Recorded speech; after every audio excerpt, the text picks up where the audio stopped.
जय हिंद साथियों, स्वागत है आपका एनसीईआरटी क्लासेस के ऑनलाइन प्लेटफॉर्म पर। मित्रों, हम लोग आज मैथ सीरीज के कुछ सवालों को हल करेंगे। तो चलिए शुरू करते हैं आज के पहले क्वेश्चन से। आज का जो पहला क्वेश्चन आपके टॉपिक पर है, महत्तम समापवर्तक से है।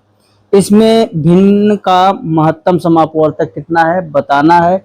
इसको हमने आपको ट्रिक के माध्यम से ही बताया है। चलिए देखते हैं। 7/9 7/9 कामा 14/15 और 7/10 का एचसीएफ कह रहा है। आपको पता है कि जब भिन्न का मसप निकालना होता है तो हमने आपको सूत्र बताया है। भिन्न का एचसीएफ बराबर होता है अंश का मस बटे हर का प्लस। ये आपको फार्मूला हमने बताया है। इस ट्रिक के माध्यम से हम इस सवाल को लगा लेंगे। 7, 14, 7 का जो मस होगा इसको हम लोग ऐसे लिखेंगे 7, 14, 7 का मस और बटे 9, 15, 10 का लस। और आपको पता है कि 7, 14, 7 में जो कॉमन नंबर है वही मस होता है। कॉमन का मतलब है उभयनिष्ठ। और उभयनिष्ठ आप देख रहे हैं, एक 7 है, एक 14 है और एक 7।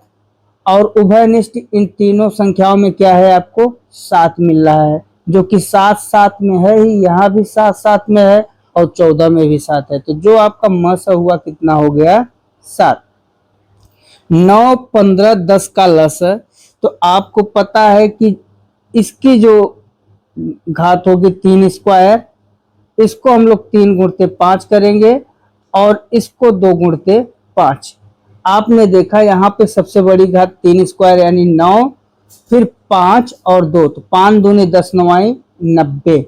ये आपका हो गया प्लस कितना हुआ, लस 90। ठीक, तो आपका जो उत्तर है, उत्तर कौन सा सही हो जाएगा, 7/90। और 7/90 कौन से विकल्प में है, ऑप्शन नंबर बी में। तो कौन सा उत्तर सही है, ऑप्शन बी। चलिए अगला सवाल देखते हैं। समझ में आ रहा है कि नहीं। हमने केवल भिन्न का एचसीएफ बराबर अंश का मस बटे हर का लस लगा दिया और वहां से सवाल आपको बता दिए। नेक्स्ट क्वेश्चन, दूसरा सवाल आज का है 722, 450 और 133 का इकाई अंक क्या होगा। यहाँ इकाई का अंक पूछा है। आपको मैं बताऊं कि जब गुणा में हो और 0 इकाई अंक हो तो बिना सोचे समझे आप क्या लगा देंगे, 0 लगा देंगे। क्योंकि तीनों गुणा में है, कोई इसमें डायरेक्ट आपको ट्रिक और दिमाग का प्रयोग करना है। क्योंकि 0 गुणा में है तो 0 इसके साथ भी आएगा, इसके साथ भी आएगा, किसी के साथ 0 का गुणा करेंगे तो 0 गुणते कोई भी संख्या हो क्या हो जाएगा, 0 हो जाएगा। तो यहाँ पर कौन सा विकल्प सही है, 0। चूंकि इकाई अंक क्या हो जाएगा इसका, 0। अगला नेक्स्ट क्वेश्चन आज का कह रहा है 53, 72, 90 में 5 और 7 के स्थानीय मान का अंतर। आपको 5 और 7 का स्थानीय मान निकालना है। यहाँ पर 5 का जो स्थान लिख लेते हैं 53, 72, 90। 7 का स्थानीय मान होगा 7 गुणते 1, फिर 7 के आगे जितनी संख्या है उतने 0। तो 1, 2, 3, तो 1, 2, 3 बराबर 7 है। और 5 का जो स्थानीय मान होगा 5 गुणते 1 जितनी संख्या है, तो 3 इधर है, 4, 1, 5, 1, 2, 3, 4, 5। तो कितना हो जाएगा, 1, 2, 3, 4, 5 लिख लिया, अर्थात 5 लाख। अंतर है, घटा दीजिए। अंतर का मतलब होता है घटाना। तो यहां पर आप बिना सोचे 5, 1, 2, 3, 4, 5, 1, 2, 3, 4, 5 और इसमें घटाना क्या है, 7000। 7000 घटा दीजिए। जो आए वही आपका उत्तर। 0 0 0, यहाँ 3 हो जाएगा, यहाँ 9 हो जाएगा, यहाँ 4 हो जाएगा, यानी 4,93,000। 4,93,000 कौन सा विकल्प सही है? बी विकल्प is right answer. Next question देखिए, कुछ नहीं करना था, स्थानीय मान निकालना था। दोनों का स्थानीय मान निकाल के अंतर का मतलब होता है घटाना, घटा दिया। नेक्स्ट क्वेश्चन देखिए, नेक्स्ट क्वेश्चन कह रहा है दो संख्याओं का योगफल तथा गुणनफल। देखिए बहुत छोटा सवाल है, बहुत बड़ा नहीं होगा, मैं इसे कितना भी बड़ा होगा मैं ट्रिक में कर दूंगा। दो संख्याएं मान लीजिए आप a और b हैं, तो इनका जो योगफल है, योगफल कितना कह रहा है? 11, और a इंटू b यानी दोनों संख्याओं का गुणनफल कितना कह रहा है? 18। उनके व्युत्क्रमों का योग क्या होगा, योगफल क्या होगा? अगर a है तो a का व्युत्क्रम क्या हो जाएगा? a का व्युत्क्रम का मतलब विलोम, विलोम का मतलब विपरीत, उल्टा, कुछ भी सोच सकते हैं। तो a का विलोम क्या हो जाएगा? 1/a, और b का विलोम क्या होगा? 1/b। और इनका योग पूछ रहा है तो इन दोनों का योग निकाल लीजिए, 1/a अपान 1/b। तो ये हो जाएगा, इनका लस लेंगे तो लस ए बी होगा a प्लस बी, अर्थात a प्लस बी बटे ए बी। और आपको a प्लस बी का मान दिया है और ए बी का मान दिया है, तो ये कितना हो जाएगा? a प्लस बी की जगह 11 और ए बी की जगह 18, यही इसका उत्तर हो जाएगा। और 11/18 कौन सा विकल्प सही है? ऑप्शन नंबर डी सही है, इसलिए कौन सा विकल्प सही है? D is the right answer. Next question, next question कह रहा है यदि एक भिन्न का अंश 20% बढ़ा दिया जाए।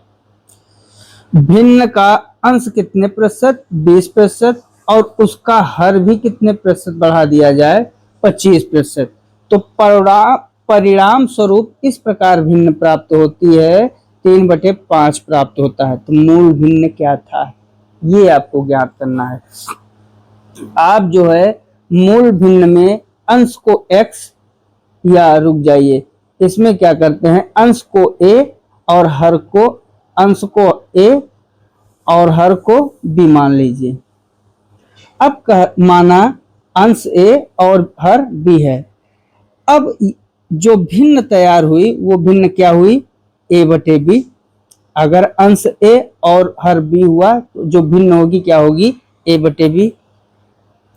इसमें कह रहा है कि आपने 20% अंश को बढ़ाया, तो a का 20% क्या हो जाएगा? अगर a का 20%, तो हम लोग जैसे डायरेक्ट कर देते हैं 120, चूंकि 100 तो ऑलरेडी रहता है, 20 उसमें जोड़ के 120/100 ये कर देते हैं। लेकिन आप लोग नहीं समझ पाएंगे, इसलिए डायरेक्ट हम नहीं करके, इसमें कह रहा है कि भिन्न का 20%, अंश का 20% और हर का 25% बढ़ा दिया जाए, तो जो भिन्न प्राप्त होती है 3/5। अभी समझिए, भिन्न ये थी, अब इसका 20%, a का 20% कितना हो जाएगा? 20% मतलब ये प्रतिशत जो होता है इसका मान होता है 1/100। अब यहाँ देखिए a का 20% हो गया, 20 का 20, 20×5 यानी a/5 बढ़ा दिया। इसी प्रकार b का 25% कह रहा है, तो b का 25% का मतलब क्या हो जाएगा? 25 का 25, 25 चौका 100, तो b/4 बढ़ा दिया। यानी जो हर b था उसमें b/4 और बढ़ाया, और जो अंश a था उसमें a/5 और बढ़ाया। तो अब समझिए इतना बढ़ा दोनों से, अंश में ये बढ़ा और हर में ये बढ़ा। तो जो अब ये दोनों भिन्न जो प्राप्त हो रही, अभी तक भिन्न ये थी, अब इतना बढ़ा अंश में, तो नया जो अंश होगा वो क्या हो जाएगा? a + a/5। इसको मिटा के स्क्रीन बड़ी कर रहे हैं। तो जो नया होगा भिन्न, देखिए जो नया भिन्न हुआ वो क्या हुआ? नया अंश, जो नया अंश होगा कितना होगा? a + a/5 बराबर, इन दोनों का लघुत्तम समापवर्तक 5×1 6a/5, और नया हर जो होगा वो क्या होगा? वो होगा b प्लस b बटे 4, अर्थात b b, इसमें एक करके इसका भी एलसीएम लेंगे, 4b प्लस b, 5b बटे 4, ये होगा। तो जो आपका नया भिन्न बन रहा है, नया भिन्न जो हो रहा है वो क्या हो रहा है, नया भिन्न बन रहा है अंश, अंश ये है, हर ये है। तो न्यू भिन्न क्या तैयार हुई, 6a/5 प्लस अपान बटे, ये तो अंश अंश हमने लिखा ना, अंश बटे हर लिखेंगे, तो अंश ये हो गया, हर क्या होगा 5b बटे 4। अब देखिए जब चार पद हों तो चौथा पहला पद एक जगह, दूसरा तीसरा पद एक जगह। तो जो हमें भिन्न मिल रहा है 6a गुणते 4 बटे 5b इंटू 5, यही मिला। और ये नया भिन्न बराबर है किसके, 3/5 के। किसके बराबर है, 3/5 के। नया भिन्न ही कितना है, 3/5। तो 5 से ये 5 कट जाएगा और 3 1 3, 3 दूनी 6, तो 4 दूनी 8 और नीचे, तो जो आपका नया भिन्न बन रहा है कितना बन रहा है, 8a बटे 4 दूनी 8a बटे 5b बराबर 1/1। चूंकि 3 से 6 कट गया और 5 से 5 कट गया, ये इनका कर दीजिए गुणा, तो आपका जो a बटे b बराबर बचेगा क्या हो जाएगा, 5/8। कितना हो जाएगा, 5/8। आपका चूंकि ये 5 यहाँ जाएगा और ये 8 यहाँ आएगा, तो ये 5/8 इनका उत्तर हो जाएगा। जो मूल भिन्न थी, मूल भिन्न क्या थी, a बटे b ही तो मूल भिन्न थी, और यहाँ से मूल भिन्न का मान कितना निकल गया, 5/8। चलिए विकल्प देखते हैं कौन सा सही है। तो यहाँ पर जो विकल्प सही है आपका ऑप्शन नंबर सी, 5/8। ये तो हमने बेसिक बताया। अब इसी भिन्न को देखिए हम ट्रिक से बता रहे हैं, केवल एक लाइन की सवाल। जो मूल भिन्न होता है, मूल भिन्न में चाहे मूल अंश हो चाहे मूल हर हो, उसमें 100 ऑलरेडी मूल होता है। मूल का मतलब ही कितना हुआ, 100%। यहाँ भिन्न में कितना बढ़ा रहा है, 20%। तो 100 प्लस भिन्न नहीं, अंश में 20% बढ़ा रहा है। तो जो हमने माना है a बटे b हमारा a अंश और b हर है। अब समझिए यहाँ पर 100 ऑलरेडी मूल है और इसमें 20% अंश में बढ़ाया, 25% हर में बढ़ाया है। तो सेम टू सेम इसको जोड़ के दोनों में करेंगे तो 100 प्लस 20 यानी 120% ऑफ a, और इसका हो जाएगा हर का 125। चूंकि 100 तो ऑलरेडी मूल में है और 25 हमने और बढ़ाया, तो 125% ऑफ b इक्वल टू 3/5। यहां से देखेंगे एक लाइन का सवाल होगा। देखिए परसेंट से परसेंट कट गया, 5 1 5, 5 25 में 5 25 में 125, 3 1 3, 3 40 में 120। यहां से देखिए दोनों कट गए, यहाँ 25 और ऊपर 40। तो a बटे b बराबर क्या हुआ, 25/40। अब आप समझिए 5 8 40 और 5 8 40 और 5 5 25। तो जो a बटे b आया कितना आया, 5/8। चाहे आप बेसिक से जाइए, लेकिन बेसिक से बढ़िया है आप ट्रिकी जाइए। ट्रिक से बहुत छोटा है, कुछ नहीं, 120 125 यही काट दीजिए, ज्यादा दूर न चाहिए, दोनों काटते हुए हल कर दीजिए। एक लाइन का सवाल है। नेक्स्ट क्वेश्चन कह रहा है निम्न में से कौन सा सबसे छोटा है, निम्न में कौन सा सबसे छोटा है। जब इस प्रकार से कहानी में सवाल आए तो आप समझ जाइए, इसके लिए सबसे पहले हमें क्या करना होता है, एलसीएम लेना होता है। क्या करना होगा, एलसीएम। देखिए यहाँ तो 3 3 घात दिख रही है, लेकिन जहां घात नहीं दिख रही है वहां पर दो ऑलरेडी छिपा हुआ है, यहाँ भी दो है और यहाँ भी दो है, ये तीन ये तीन। तो 2 और 3 का जब हम लोग एलसीएम लेंगे तो 2 3 का एलसीएम कितना हो जाएगा, 2 3 का एलसीएम होगा 6। सबको हमको बनाना है क्या, 6, सबको 6 बनाना है। देखिए जो करनी में है ना, ये करनी में जैसे 3 है तो इसको हम लोग 3 पर पावर 1/2 भी कर सकते हैं, मतलब ये करनी आधी होती है। समझ में आ रहा है ना, इसको 3 पर पावर क्या कर सकते हैं हम लोग, 3 पर पावर 1/2 भी कर सकते हैं। तो बस ये इसी ट्रिक का प्रयोग करेंगे। करनी के अंदर 3 को हम लोग लिखेंगे क्या, 3 पर पावर 1/2, और इस अभी रुक जाइए बताते हैं। उसके बाद करनी के अंदर ये जो 2 है, इस 2 को कैसे लिखेंगे, अब सबकी घात हमको बराबर करनी है, यहाँ पर हम बराबर भी करेंगे सबकी घात। चलिए बराबर करते हैं। यहाँ पर लिखा है करनी के अंदर 3, अब यहाँ जाना है करनी के अंदर 3 मतलब 2 है तो हमें कितने का गुणा करना पड़ेगा, हमें 3 का गुणा करेंगे तब 6 होगा। तो यहाँ पर अगर 3 से गुणा कर रहे हैं तो अंदर भी 3 से गुणा करना होगा, तो 3 दूनी 6, और ये आपका हो जाएगा 3 का स्क्वायर, 3 का क्यूब। तो ये आपका होगा करनी के अंदर 6, अंदर 27, 6 पर पावर, करनी के अंदर 27 पर पावर ये जो 6 है। अब यहाँ करनी के अंदर 3, करनी के अंदर 2 है। अब इसको 6 बनाने के लिए हमें किससे गुणा करना पड़ेगा, 2 से। तो 2 यहाँ भी गुणा करेंगे, 2 यहाँ भी गुणा करेंगे, तो ये भी हो जाएगा 6, और ये हो जाएगा 2 का स्क्वायर कितना, 6 करनी के अंदर 4 घात 6। समझ में आ रहा है ना, यहाँ करनी के अंदर 3 था तो हमने इसको क्या किया, 2 से गुणा कर दिया अंदर और बाहर।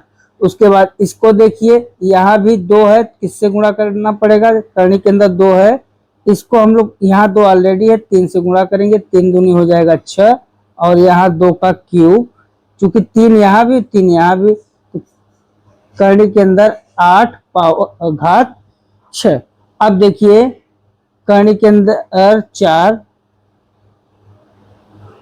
करनी के अंदर क्या है 4 घात कितनी 3 बार, तो इसको हम 2 से गुणा करेंगे तो 3 दूनी 6, और ये हो जाएगा 4 चौक 4 का स्क्वायर यानी 6 पावर 16।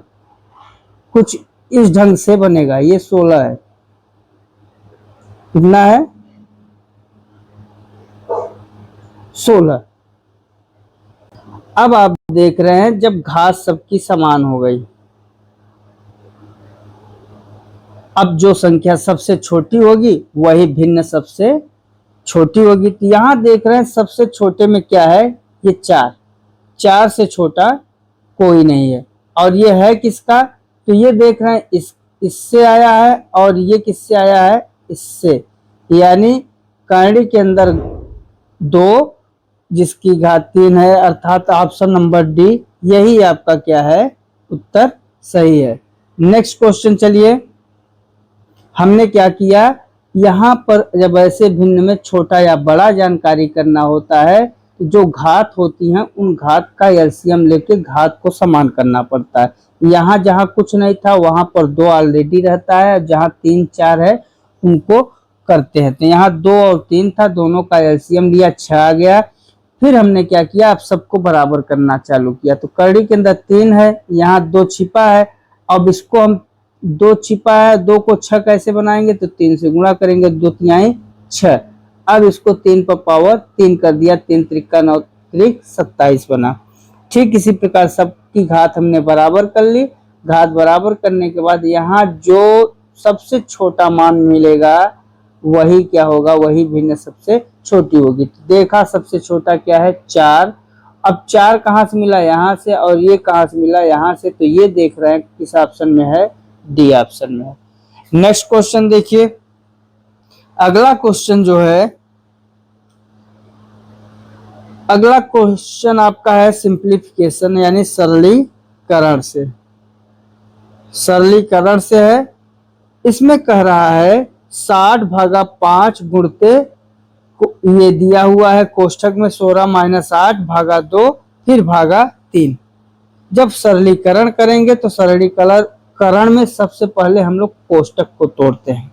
कोष्ठक के बाद इसका जो होता है को भागु जो घ, को का मतलब क्या होगा, कोष्ठक, भाग का मतलब भाग, गु का मतलब गुणा, जो का मतलब जोड़ और घ का मतलब घटाना। ये होता है इसका ट्रिक। इसी से चलेंगे। सबसे पहले किसे तोड़ेंगे, कोष्ठक को तोड़ेंगे। तो यहाँ पर जो 60/5 गुणते कोष्ठक में 16-8/2 2 1 का 2, 2 चौके 8, तो क्या निकला 60/5 इंटू 16-4/3, फिर 60/5 इंटू 16 में से 4 घटाएंगे कितना आएगा 12/3। अब 60/5 इंटू 12/3, चूंकि भाग में है तो हमने 12/3 कर दिया, और इधर 60/5 है तो इसको भी कर ले 60/5 इंटू 12/3 कितना हो जाएगा, 3 1 का 3, 3 चौके 12, 4, 5 1 का 5, 5 बरम में 60। अब इन दोनों का कर दीजिए गुणा, तो 12 इंटू 4 का गुणा कितना हो जाएगा 12 चौक 48। कौन सा सवाल सही, विकल्प सही है आपका, option number A 48 is the right answer. इसी ढंग से जैसे जैसे कोष्ठक लिखा था कोष्ठक तोड़ा, फिर कोष्ठक के अंदर चूंकि भाग था तो भाग सबसे पहले किया, फिर घटाना किया कोष्ठक में, फिर 12 आया, 12 के बाद फिर भाग आया तो यहाँ भी भाग कर दिया, यहाँ भी भाग, जो दोनों से बचा गुणा कर दिया तो 48 से अंक बचा, जो कि आपका उत्तर है। नेक्स्ट क्वेश्चन आपका है 13/18 एवं 2/3 के बीच का अंतर। अंतर का मतलब होता है घटाना। आप लिख दीजिए 13/18, अंतर है तो -2/3। दोनों का लेंगे एलसीएम, तो 18 और 3 का एलसीएम होगा 18 ही, तो आप 18 ले लीजिए। 18 से 13, और चूंकि 3 छक 18, 6 दूनी 12, कितना हो जाएगा 1/18। कौन सा तो सही है, option number B. Next question आपका है 4096 का घनमूल क्या है। बहुत छोटा सवाल है। 4096 को आप करिए गुणनखंड कर लीजिए, उसके बाद इसमें एक होगा जो कि इसका घनमूल होगा। जो घनमूल का साइड होता है a इंटू ए अर्थात एक क्यूब, जो एक क्यूब में होगा वही घनमूल होता है। चलिए हम लोग क्या करते हैं, इसका गुणनखंड करते हैं। 4096 2 से काटेंगे कितना आएगा 20, 8 2 8 16, फिर 2 से काटिए, फिर 10 2 दूनी 4, 2 चौके 8, 2 से काटिए, 5 दूनी 10, 1 और 2 दूनी 4, फिर आप इससे काटिए, 2 से काटिए, 2 2 पंचे 10, 2 छंग 12। अब आप डायरेक्ट किससे काटिए, 4 से काटिए, तो 4 छंग 24 और 4 चौक 16। अब आपको पता है कि ये जो 64 है, 64 खुद 4 चौक 16 चौका 64 3 बन रहा है, इनमें 3 बनाना है, तो एक 3 तो यहाँ आपका मिल गया। अब 4 दूनी 8, तो ये भी 2 का क्यूब, तो यानी 2 का क्यूब गुणते 2 का क्यूब गुणते 4 का क्यूब, ये बन रहा है। इसका कह रहा है घनमूल कह रहा है, तो घनमूल में क्यूब घात ही होती है, तो क्यूब घात में 2 2 4, यानी 2 गुणते 2 गुणते 4, 4 दूनी 8 दूनी 16। कौन सा उत्तर सही है, आपका option number B. Next next question करा है 90 सेकेंड 1 घंटे 40 मिनट का कितना प्रतिशत है। बहुत छोटा। 90 सेकेंड 90 पहले 1 घंटे 40 मिनट का कितने प्रतिशत कह रहा है। तो पहले 1 घंटे को हम लोग सेकेंड में बदलें तो आपको पता है कि 1 मिनट में कितने सेकेंड होते हैं 60 सेकेंड।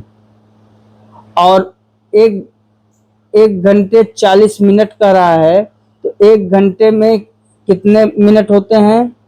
चूंकि 1 घंटे में 60 मिनट और 40 मिनट और है तो कितना मिनट हो गया 100 मिनट। चूंकि 60 मिनट 1 घंटा और 40 मिनट 100 मिनट। 1 मिनट में 60 सेकेंड तो 100 मिनट में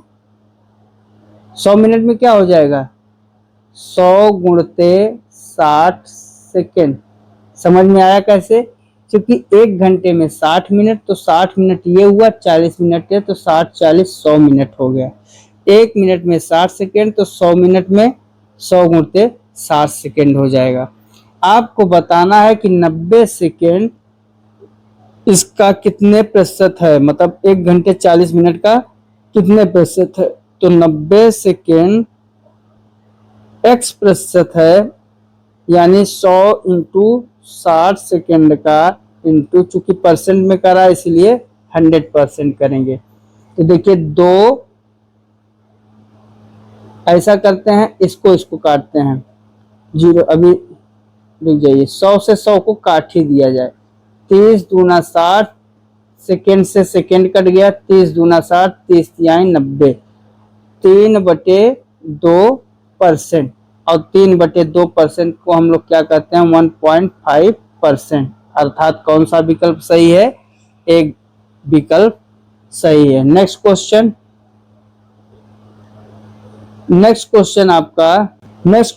आपका है एक घड़ी को 540 बेचने पर, जब 540 का बेचता है विक्रेता, बेचने से विक्रेता को लागत का 1/7 रुपए की हानि होती है। यानी जो हानि होती है 540 में बेचने पर वो कितने की हो जाती है 1/7 का। घड़ी का लागत मूल्य कितना है, घड़ी का लागत मूल्य आपको नहीं पता है, लेकिन जब 540 रुपए में बेच देता है तो विक्रेता को 1/7 की हानि होती है। किसकी हानि होती है x।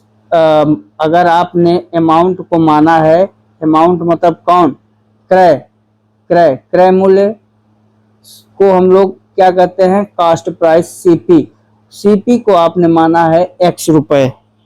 तो x रुपए जो पूरा मूलधन है, बट जब हम 540 में बेच देते हैं तो हमें x का 1/7 भाग हानि होती है। तो हानि कितना हो जाएगी, हानि होगी x का 1/7 का मतलब गुणा 1/7 मतलब x का x/7। कब, जब हम लोग क्रय मूल्य से 1/7 भाग हानि होगी जब क्रय मूल्य से कम में बेचेंगे, अर्थात बेचेंगे किस पर, विक्रय मूल्य पर। तो जो हानि बराबर सूत्र है, हानि बराबर सूत्र होता है सीपी माइनस एसपी। बेचा कितने पर, बेचा उसने 540 में, एसपी है विक्रय मूल्य, सीपी क्या है क्रय मूल्य, हानि है। तो हानि आपको कितने की हुई है x/7 की हानि हुई है। कहां से हुई है, x से हुई है, माइनस एसपी कितना बेचने पर, -540 रुपए बेचने पर। हमने जैसे सवाल कहा वैसे लिख दिया, x/7 की हानि हुई है, x सीपी ही है और -540 बेचने पर। इतना आप लोगों ने कंफर्म कर लिया, इसको मिटा रहे हैं। अब देखिए ये करेंगे कि x/7 को उधर ले चलेंगे और 540 को इधर लाएंगे, तो ये हो जाएगा x - x/7 बराबर 540। यही आपको हल करना है। तो इसको अब हम लोग मिटा रहे हैं, स्क्रीन बड़ी करेंगे। तो x -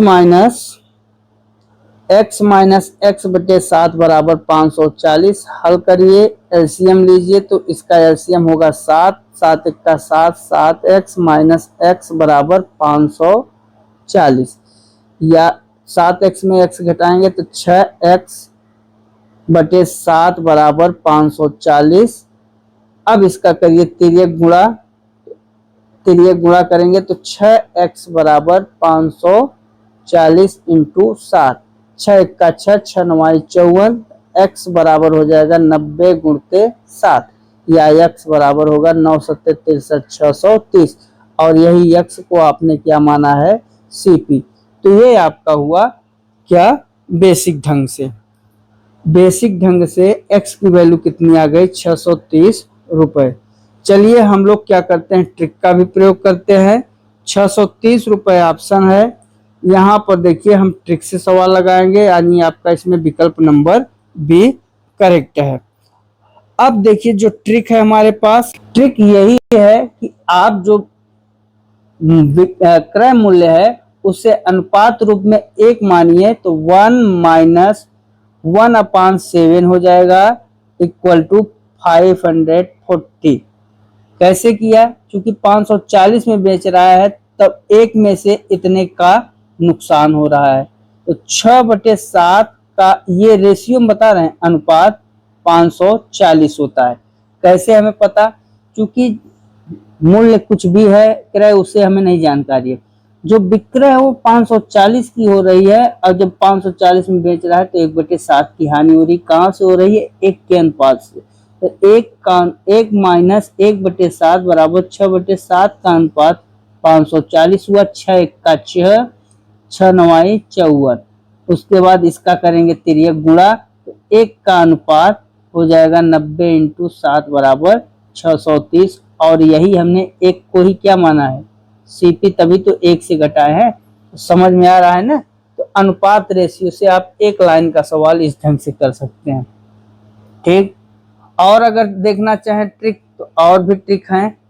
आपको कुछ नहीं करना होता है, सिर्फ आप कितने की हानि हो रही है, 1/7 की हानि हो रही है 540 रुपए बेचने पर। तो आप करेंगे क्या, 7 में से 1 को घटा दीजिए, 7 माइनस 1 5 7/540, या 7, या ऐसे कर लीजिएगा कि ये जो बस वही कंडीशन बनेगी, या आप ऐसे करिएगा यही घटा के लिख दीजिएगा, 7 माइनस 1 6/7 बराबर 540, 6 9 54, तुरंत आ जाएगा 90 गुणते 7 इक्वल टू 630। तो किसी भी ढंग से आप सवाल को घुमा फिरा कर लगा सकते हैं। नेक्स्ट क्वेश्चन देखिए, नेक्स्ट क्वेश्चन कह रहा है एक वस्तु का उत्पादन मूल्य 900 रुपए था। उत्पादन मूल्य जब कहे समझ जाइए कौन सा मूल्य कह रहा है, आपका अंकित मूल्य। व्यापारी को 10% की छूट, मतलब 10% की डिस्काउंट दे रहा है, ठीक। बाद में 25% का लाभ, 25% का प्रॉफिट दे रहा है, चाहता है। हमको बताना है क्या, अंकित मूल्य। क्या बताना है, अंकित मूल्य, यानी उत्पादन मूल्य। चलिए, ये जो उत्पादन मूल्य है, उत्पादन मूल्य का मतलब क्रय। तो आपकी जो सीपी है, सीपी कितनी है, पहले यहां लिख लें, सीपी 900 रुपए है। डिस्काउंट जो दे रहा है कितने की दे रहा है, 10% की, और प्रॉफिट कितने का दे रहा है, प्रॉफिट आपको दे रहा है 25% का। आपका जो सवाल का ट्रिक है वो ट्रिक हम बता रहे हैं। तो जो ट्रिक हमारा है वो क्या है, सीपी बराबर एमपी इंटू 100 माइनस डी अपान 100। आपके पास जो सीपी है कितना है, 900, एमपी बराबर 100 माइनस डी कितना है, 10/100। देखिए इस 100 में से इस 10 को घटाएंगे तो 90 आएगा, तो 900 बराबर एमपी इंटू 90/100। ये 90 से 90 कट जाएगा, तो जो आपका एमपी आया कितना आया, 100 गुणते 10 मतलब 1000, 1000 एमपी आया। लेकिन जब 10% की छूट दिया तो 1000 एमपी आ रहा है, उसके बाद 25% का लाभ चाहता है, तो अंकित मूल्य ज्ञात करना है। तो अंकित मूल्य क्या हो जाएगा? अंकित मूल्य होगा 1000 का 25%। तो आपको मैं थोड़ा 1000 का 25% कितना हो जाएगा? 125/100 कर देंगे, जो उत्तर आएगा 1250। आपका 1250 होगा। चलिए मैं और बड़े स्क्रीन पे इसे समझा दूं। आपके पास जो उत्पादन मूल्य का मतलब होता है क्रय मूल्य। क्रय मूल्य को अंग्रेजी में कहते हैं कॉस्ट प्राइस, जिसका रेट कितना है? 900। डिस्काउंट, छूट को अंग्रेजी में कहते हैं डिस्काउंट, और डिस्काउंट कितना है? 10%। प्रॉफिट कितना दे रहा है? 25% का। ठीक, हमारे पास जो सूत्र है, सूत्र क्या है? सीपी बराबर एमपी इंटू 100-D/100। इस सूत्र का प्रयोग करके जो एमपी की इस सूत्र का जब हम लोग प्रयोग करेंगे तो सीपी की जगह 900 रखेंगे, एमपी की वैल्यू ही हमें चाहिए, इंटू 100-10, डी का मान 10 है, बटे 100। इसको जब आप हल करेंगे तो एमपी की वैल्यू कितनी आ जाएगी? 1000। ये तो एमपी की वैल्यू हो गई, बट इस पे 25% का डिस्काउंट देना चाह रहा है, तो प्रॉफिट दे रहा है। तो जो न्यू अंकित मूल्य होगा, चाहे आप क्या करें, अंकित मूल्य के लिए 1000 प्लस 1000 का 25/100, इस ढंग से करेंगे तब भी कितना पाएंगे? 1250। अगर इससे बचना चाहते हैं तो आप 1000 का डायरेक्ट 125/100 कर दीजिए, डबल जीरो से डबल जीरो कट जाएगा, कितना आ जाएगा? 1250। चाहे आप ये करके ये पा जाइए, चाहे डायरेक्ट ये करके पा जाइए, उत्तर आपका क्या हो जाएगा? 1250। इस सूत्र का प्रयोग किया और हमको उत्तर मिल गया। नेक्स्ट क्वेश्चन देखें। नेक्स्ट क्वेश्चन कह रहा है 10 व्यक्ति किसी कार्य को 5 दिन में करते हैं, एक व्यक्ति उस कार्य को कितने दिन में करेगा? 10 व्यक्ति किसी कार्य को कितने दिन में कर रहे हैं? 5 दिन में कर रहे हैं। तो एक व्यक्ति द्वारा जो कार्य की संख्या होगी कितना हो जाएगी? डायरेक्ट आपको पता है 50 दिन। 10 व्यक्ति एक कार्य को 5 दिन में, तो एक व्यक्ति क्या करेगा? 5 गुणते 10 दिन में पूरा, अर्थात कौन सा कार्य? डायरेक्ट दिमाग से काम करिए, 50 दिन। Next question. नेक्स्ट क्वेश्चन आपका जो है कह रहा 7 संख्याओं का औसत 8 है, यदि उसमें एक संख्या और जोड़ दी जाए तो औसत 9 हो जाता है, तदनुसार जोड़ी गई संख्या ज्ञात करिए। इसमें देखिए जो सवाल कह रहा है, सवाल के अनुसार कह रहा है कि 7 संख्याओं का औसत, मान लीजिए आपने जोड़ा है A1, A2, A3, A4, A5, A6, A7 बटे 7, और इसका जो औसत है कितना है? 8। तो जो A1 प्लस A2 से लेकर प्लस A7 तक का जो योग होगा कितना होगा? 7 अट्ठे 56। समीकरण 1 बन गया। अब इसमें सवाल में कह रहा है कि अगर हम एक संख्या जोड़ दें तो संख्या की संख्या कितनी हो जाएगी? A1 प्लस A2 से लेकर A7 तक तो ऑलरेडी है, प्लस एक संख्या हमने 8 को जोड़ दिया। तो A8 को जब जोड़ा तो अब देखिए पूरे संख्या का मतलब कितनी संख्या हो गई? अभी तक 7 थी, अब एक जोड़ा तो 8 हो गई, और जो औसत बता रहा है 9 बता रहा है। तो हमें जो है A1 से लेकर A7 तक, A7 प्लस A8 बराबर कितना हो जाएगा? इसका करेंगे तिर्यक गुणा, तिर्यक गुणा करेंगे तो 9 अट्ठे 72। यहां तक का आपका मान ऑलरेडी आया हुआ है 56। तो 56 प्लस A8 बराबर 72, और जब A8 का मान निकालेंगे तो 72 माइनस 56 कर देंगे, 12 6 6 और 6 5 1, मतलब कितना 8 की वैल्यू कितनी आ जाएगी 16। तो कौन सा विकल्प सही होगा? Option number C. Option number जो सी है वही सही होगा। मतलब आप ऐसे भी कर सकते हैं कि 1 से लेकर 7 का योग जो हो जाएगा, ट्रिक, इसी को आप ट्रिक मानिए, कितना होगा? 7 संख्या है, 8 औसत है, तो इन दोनों का गुणनफल हो जाएगा 56।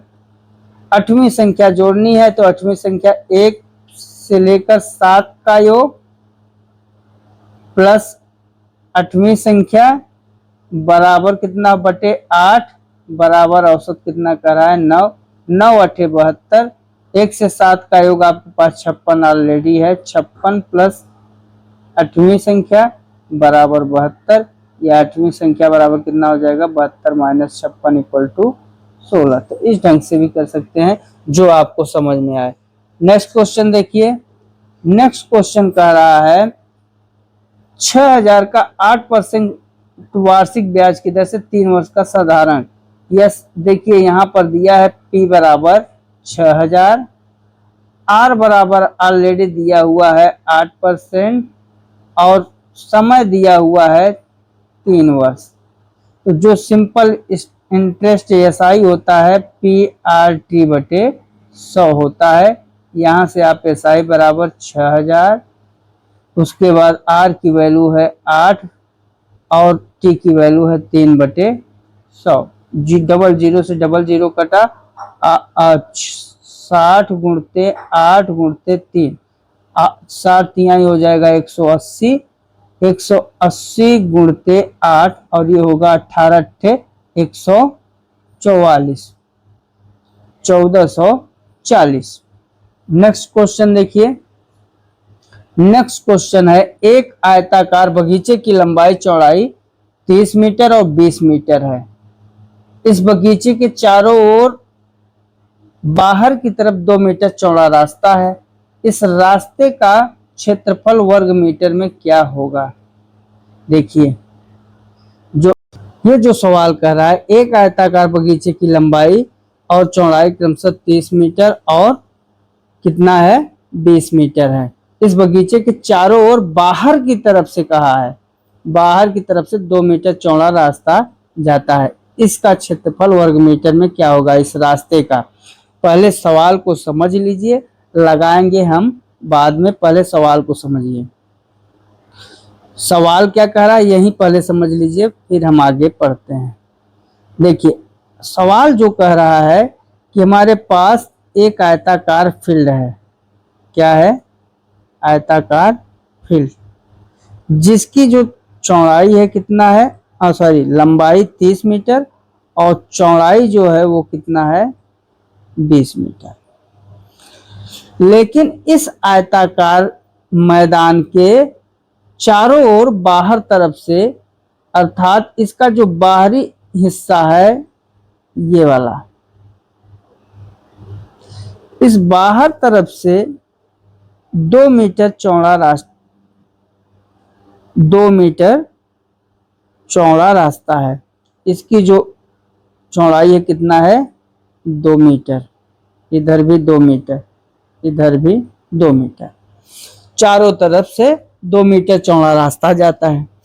इस रास्ते का क्षेत्रफल निकालना है। साथी रास्ते का क्षेत्रफल निकालना है, और रास्ते का क्षेत्रफल कैसे निकलेगा? जब हम पूरे क्षेत्रफल में से ये जो आयत का क्षेत्रफल है, इस आयत का क्षेत्रफल घटा दें तो हमें रास्ते का क्षेत्रफल निकल जाएगा। चलिए सबसे पहले हम लोग समझ लें। अगर जो लंबाई इधर 2 मीटर बढ़ी और 2 मीटर इधर बढ़ी, तो लंबाई ऑलरेडी 2 इधर कितने मीटर बढ़ गई 4 मीटर बढ़ी। तो अभी तक जो 30 मीटर था, देखिए लंबाई में ये 2 मीटर बढ़ रहा है ना, और 2 मीटर ये इधर बढ़ रहा है।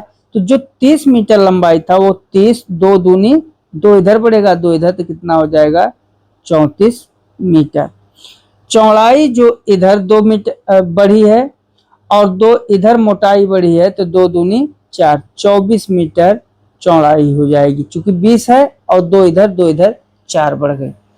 अब आप समझिए कि जो इतना क्षेत्रफल मैदान है, इसका क्षेत्रफल और इसका क्षेत्रफल निकाल लें। ये बाहरी है, इस बाहरी में से अंदर के मैदान का क्षेत्रफल मतलब ये वाला भाग अगर घटा दें तो जो क्षेत्रफल बचा, क्या बचा? सिर्फ ये रोड ही तो बची, रोड ही बच रही ना। तो इस रोड का क्षेत्रफल आपको निकालना है। कैसे निकालेंगे? बाहरी लंबाई चौड़ाई का क्षेत्रफल ये भी आयताकार है, आंतरिक कर देंगे, आ जाएगा। यानी 34 गुणते 24 में से 30 गुणते 20 को घटा देंगे तो आपका सिर्फ और सिर्फ किसका आ जाएगा? सिर्फ और सिर्फ रोड का क्षेत्रफल आएगा, जो कि आपको इस सवाल में बताना है। रोड का क्षेत्रफल, यही पूरा रोड है, इसी का क्षेत्रफल बताना है। और इसी रोड का क्षेत्रफल कब निकलेगा? जब इस वाले में से इसको घटा देंगे। अब चलिए सवाल को लगाते हैं। 34 सवाल लगाना है, इसे लगाने की कोई जरूरत ही नहीं है। देखिए इसमें 30 गुणते 20, चूंकि आयत है तो आयत का जो क्षेत्रफल होता है लंबाई गुणते चौड़ाई होता है। तो 30 गुणते 20 कितना हो जाएगा? 30 गुणते 20 हो जाएगा 600। और 34 गुणते 24 कितना होगा? इसको हल कर लिए। चलिए अब मिटा के हल करते हैं। तो डायरेक्ट लिखते हैं हम लोग रास्ते का क्षेत्रफल। रास्ता का क्षेत्रफल कितना होगा? 34 गुणते 24 माइनस 30 गुणते 20। 34 गुणते 24 यहाँ निकालिए। 34 24 4 चौक 16 हासिल 1 4 तिहाई 12 4 दूनी 8 12 8 20 1 21 हासिल 2 3 दूनी 6 2 816। 816 माइनस 30 में 20 का करेंगे कितना होगा? 600। अर्थात इसका जो हो जाएगा 8 में से 816 में से 600 घटाएंगे 216 मीटर स्क्वायर। अर्थात कौन सा विकल्प सही? बी विकल्प। केवल एक सिंगल एक लाइन का सवाल था, लेकिन देखिए लिखा कितना बड़ा है। अब इसी से लोग डर जाते हैं। सवाल केवल समझने का था, एक बार समझ लिया सवाल आ गया। नेक्स्ट क्वेश्चन देखिए, एक समचतुर्भुज की भुजा। नेक्स्ट क्वेश्चन देखिए आपका है, एक समचतुर्भुज की भुजा 30 सेंटीमीटर तथा एक विकर्ण 40 सेंटीमीटर। देखिए जो समचतुर्भुज है पहले समझ लीजिए फिर बताएंगे। समचतुर्भुज ऐसे होता है, इसका एक भुजा ये आपका 30 सेंटीमीटर दिया हुआ है और विकर्ण जो है दिया हुआ है 40 सेंटीमीटर। एक चीज ध्यान दीजिएगा, समचतुर्भुज के विकर्ण हमेशा 90 डिग्री पे काटते हैं। तो अगर ये पूरा 40 है तो ये कितना हो जाएगा? 20 ये होगा और 20 ये होगा।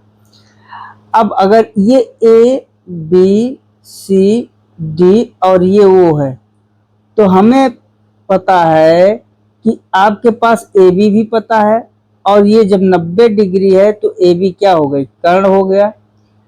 बी और ओ भी पता है, ओ बी आपका 20 है, ए ओ निकालना है। तो आपको पता है कि पाइथागोरस प्रमेय क्या कहता है? कर्ण स्क्वायर बराबर लंब स्क्वायर धन आधार स्क्वायर। यहां से देखिए आपका जो कर्ण है क्या है? A B. तो A B square equal to B O square plus A O square, B O square plus A O square. तो यहां से ए बी 30 का स्क्वायर बराबर हो जाएगा बी ओ कितना है? 20 का square plus A O square. 30 का स्क्वायर माइनस 20 का स्क्वायर बराबर ए ओ स्क्वायर। और 30 ए स्क्वायर ऋण बी स्क्वायर का यहाँ फार्मूला लगा लीजिएगा। ए स्क्वायर ऋण बी स्क्वायर बराबर क्या होता है? A minus B A plus B. तो ए प्लस बी करेंगे तो 30 20 50 और 30 में से 20 को घटाएंगे कितना आ जाएगा? 10। तो 50 गुणते 10 करेंगे तो ए ओ स्क्वायर बराबर कितना होगा? 500। अब 500 में अगर ए ओ का मान निकालेंगे तो ए ओ का मान आएगा 10 करनी के अंदर 5। चूंकि यहाँ पर 100 को हम करनी के बाहर निकाल लिए, 5 को निकाल नहीं पाएंगे तो अंडर रूट ही रहेगा। तो ए ओ बराबर 10। अब समझिए अगर ए ओ बराबर ये 10 आ गया, 10 रूट 5, तो ये भी कितना है 10√5, अर्थात पूरा विकर्ण कितना हुआ 10√5, 10√5 20√5। अब आपको समचतुर्भुज का, अब इतना समझ में आ रहा है ना। अब समचतुर्भुज का क्षेत्रफल, समचतुर्भुज का जो क्षेत्रफल होता है, समचतुर्भुज का जो क्षेत्रफल होता है क्या होता है 1/2 विकर्णों का गुणनफल। एक विकर्ण 40 है, दूसरा विकर्ण 20 करनी के अंदर 5 आप लोगों ने पाया, इंटू 1/2, 2 1 का 2, 2 विषम में 40, 20 विषम में 400 करनी के अंदर 5। यही होगा समचतुर्भुज का क्षेत्रफल।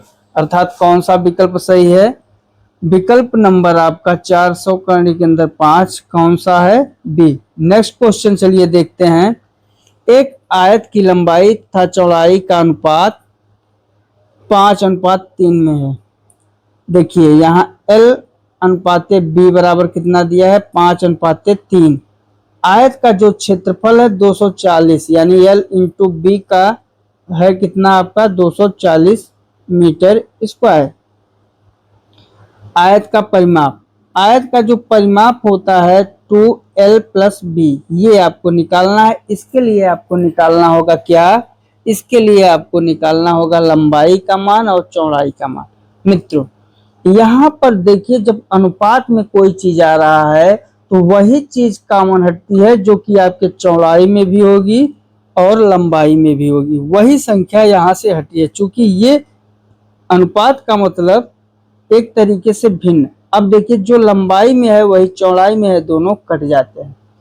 यहां से देखिए अगर मैं लंबाई को 5x मान लूं और चौड़ाई को 3x, इसको मानूं या ना मानूं, लेकिन मैं आपकी कंडीशन से मान रहा हूं, नहीं मैं डायरेक्ट भी लगा सकता था। तो जो क्षेत्रफल हो जाएगा कितना हो जाएगा, इस सूत्र में रखेंगे 5x गुणते 3x बराबर 240। आपको पता है 3 1 का 3, 3 अट्ठे 24, 80 आ गया। 5 1 का 5, 500 रम में 80, और x गुणते x, तो x स्क्वायर बराबर कितना आ गया 16 का स्क्वायर, 16, या इसी को हम लोग 4 का स्क्वायर कहेंगे। जब घात और घात बराबर तो आधार आधार बराबर, तो यहाँ से x की वैल्यू कितनी निकल आएगी 4। जब x की वैल्यू 4 आ गई तो लंबाई आपकी कितना हो गई 5x है, कितना हो जाएगी 5 चौक 20, और चौड़ाई कितना हो जाएगी 3x है, तो 4 यानी 12। आपको बस इस सूत्र में रख देना है तो आपको मिल जाएगा P बराबर 2 × 20 + 12, 20 12 हो जाएगा 32, तो P बराबर हो जाएगा 2 गुणते 32, और 32 दूना कितना होगा 64 मीटर। कौन सा विकल्प सही, सी विकल्प सही है। नेक्स्ट क्वेश्चन देखिए। नेक्स्ट क्वेश्चन कह रहा है यदि एक घनाभ की कोरे 4 सेमी, 5 सेमी, 6 सेमी हो, घनाभ का आयतन, जो घनाभ का आयतन होता है LBH, घनाभ का जो आयतन है क्या है, वह घनाभ का आयतन कितना होता है LBH। एक 4 है, एक 5 है, एक 6 है, इन तीनों का कर दीजिए गुणा, 4 5 6, 6 पंचे 30, चौका 120। कौन सा विकल्प सही, 120 सेंटीमीटर क्यूब। नेक्स्ट क्वेश्चन करिए। नेक्स्ट क्वेश्चन है 10 भुजाओं वाले बहुभुज में विकर्णों की संख्या क्या होगी। यहाँ पर जो n है, n आपका है n बराबर 10। बहुभुज के विकर्णों की जो संख्या होती है, नंबर ऑफ बहुभुज इसको हम लोग बहुभुज को अंग्रेजी में कहते हैं पॉलीगन। तो अब आप समझिए इसका जो सूत्र होता है, संख्या अगर ज्ञात करनी हो तो संख्या के लिए सूत्र होता है n × n-3/2। बस इसी में आपको n की जगह 10 रख देना है, आपका उत्तर आ जाएगा 10 × 10-3, 10-3/2, और ये हो जाएगा 10 × 10 में से 3 घटाएंगे 7/2, 70/2 कितना हो जाएगा 35। कौन सा विकल्प सही है? सी विकल्प सही है। नेक्स्ट क्वेश्चन चलिए। नेक्स्ट क्वेश्चन कह रहा है एक कोण अपने संपूरक का 1/3 है, वह कोण बताइए। बहुत छोटा सवाल, कोण कह रहा है तो कोण आपका हुआ थीटा अपने संपूरक से। जब संपूरक कोण की बात करें तो 180 माइनस थीटा होता है। 1/3 है मतलब इस कोण का 1/3 है। ये गुणा कर दीजिए दोनों का, तो 3 थीटा बराबर हो जाएगा 180 माइनस थीटा। ये माइनस थीटा इधर आएगा तो 4 थीटा हो जाएगा। 4 थीटा बराबर होगा 180। तो थीटा का मान ज्ञात करना है तो 4 चौक 16, 4 चौक 16, 4 पंचे 20। कौन सा 4 चौक 16, 4 चौक 16 हो जाएगा 2 और 4 पंचे 20, 45 डिग्री। कोण का मान ज्ञात करना था, कोण कितना मिला 45। लेकिन कोण यहाँ पर थोड़ा सा मिस्टेक है ऑप्शन में, जो सी है इसमें 450 है, ये 0 होगा नहीं, क्या हो जाएगा 45। यही ऑप्शन सी में ये 0 हटा दीजिए, थोड़ा इसका विकल्प गलत है, ध्यान दीजिएगा। इसका जो आंसर है क्या होगा, आंसर 45 डिग्री होगा। ये 450 लिखा है, ऊपर ऐसे डिग्री का चिन्ह होना चाहिए था लेकिन वो मिस्टेक से 0 लिख गया है। तो कौन सा सही है आपका 45 degree. Next question. Next question कह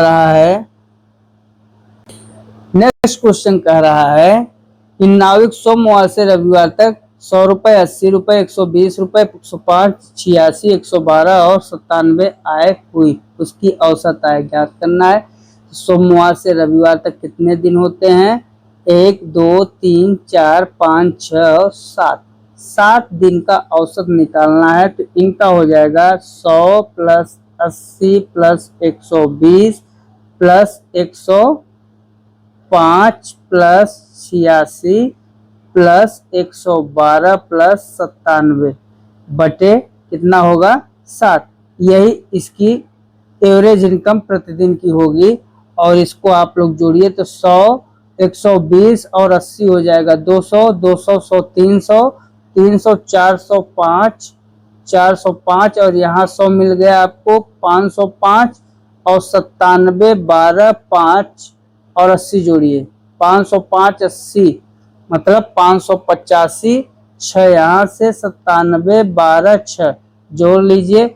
टोटल जब आप लोग जोड़ेंगे तो 700 करीब आएगा। 700 बटे 7 कर दीजिए, 7 का 7, 100 रुपए प्रतिदिन, मतलब उसकी जो एवरेज इनकम हो रही है कितना हो रही है 100 रुपए हो रही। नेक्स्ट क्वेश्चन देखिए। नेक्स्ट क्वेश्चन का रहा 2 और 2/3 समकोणों की डिग्रियों की संख्या क्या है। अब समझिए कितना छोटा सवाल है।